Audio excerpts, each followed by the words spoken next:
Here to discuss, senior fellow at the Heritage Foundation and author of The Parent Revolution, Corey DeAngelis. Also with us, clinical psychologist and licensed clinical social worker, Dr. Dina Mannion. Now, two recent graduation stunts prove actions have consequences. As we just mentioned, the Chicago high school senior, she was denied her diploma. When she did those splits, she thought she was being cute. And all. Oh, I saw even worse than this. Also, a UC Berkeley student also denied his diploma. If we can show that video. Do we have that video of the UC Berkeley? There it is. After pulling out a Palestinian flag, they were specifically told no political celebrations, no flags. So let's start off with you, Corey. What do you think about these students and how emboldened? I was scared of my teacher. I was scared of my professors. These kids, they think they can do whatever they want. Yeah, it's crazy. Apparently, the inmates are running the asylum at this point. Even if the leadership at these schools want to turn things around, they've indoctrinated the kids so much into this radical left ideology that they believe they can get away with anything. And I think with UC Berkeley, at least there was some accountability there. But this girl doing the splits and twerking, one, she told the teacher she was going to do this for weeks. Where was the accountability there? They should have stopped it, nipped it in the bud at the beginning.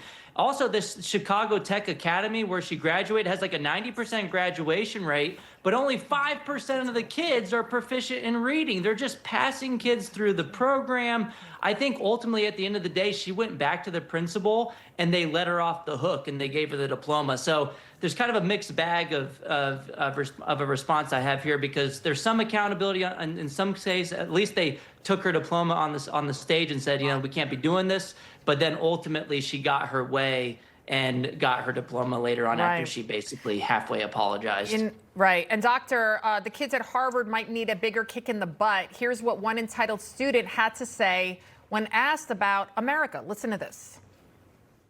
We're fighting fascistic tendencies in the United States. You're the second person who threw the word fascism here. Yeah. Would you like to expand more than that? There's some uniquely concerning things that the current government is doing in interfering with people's individual political and speech rights. It's interesting that you say that, because in many regions and places in the world, you can't really speak your opinion and say what you want about your country or the people that govern it.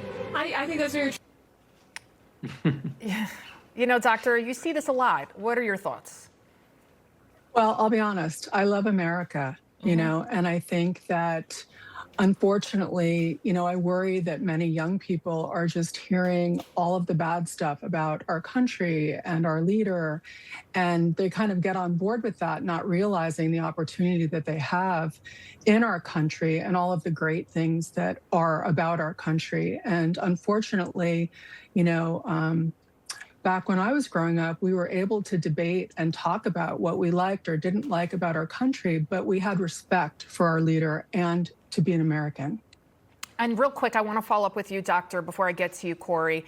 I'm hearing about a lot of parents becoming estranged from their children once they go off to school, because all of a sudden they go in with these kind of normal family ideas, and then they come out and they're fighting at the dinner table over ICE. Right? Over President Trump. Are you hearing about that, doctor? What can a parent do to kind of quell that kind of angst?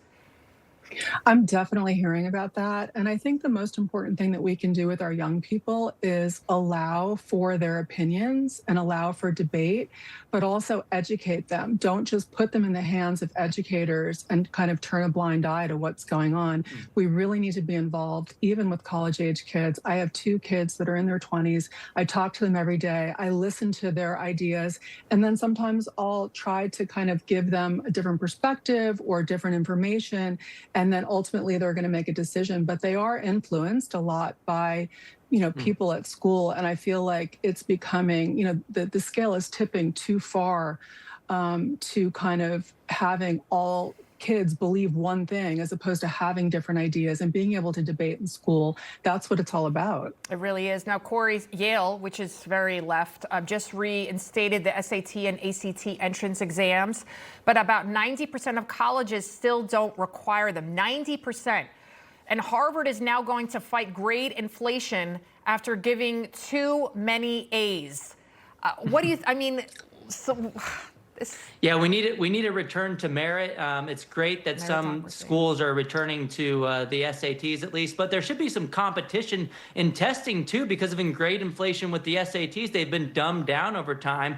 College Board basically has a de facto monopoly. So I'm glad that some states, particularly red states, they're allowing colleges to now also allow for competition with the classic learning test too, which has very high standards. So I think that's a good step in the right direction. And Harvard finally grading on a bell curve. It looks like the professors want more merit in their classes, not just giving everybody a participation trophy, everyone basically getting an A at Harvard. And, you know, at the end of the day, Harvard has a $53 billion endowment. It's about time we stop forcing people who don't even go to college to fund through taxes this university that has so much money and has 95% of their staff donating to Democrats, according to Open Secrets. And only 3%, less than 3% of their professors identify as conservative. So we need to return to merit, one, yes, but we also need some ideological balance on these universities as well. Right. So I was a news director before I came to Newsmax, and I was in charge of hiring, especially a lot of young people. And when they would show up with their parents, more than one kid would show up with their parents to the job interviews. I did the interview, but needless to say, they did not get a call back, because if you're in your early 20s and you still need mommy and daddy to come and help you for the interview and tell you what to wear and tell you what to say, then you're probably not going to make a good employee. And the wake-up call that you will incur in the real world, it's going to be a brutal one. Dr. Mannion, Corey DeAngelis, thank you guys. Thank you so much, Leah.